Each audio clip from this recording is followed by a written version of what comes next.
అలా వైకుంఠపురములో అడుగు మోపింది పాశమే, విలాపాలున్న విడిదికే కలాపం కదిలి వచ్చనే.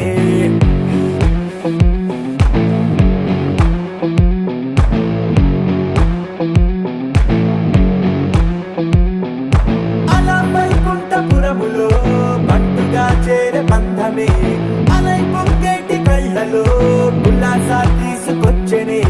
గొడుగు పట్టింది గగనమే, కదిలి వస్తుంటే మేఘమే, దృష్టి తీసింది దీవెనై గణకూష్మాండమే. భుజము మార్చింది భువనమే, బరువు మోయంగ బంధమే, స్వాగతించింది చిత్రమై రవిసి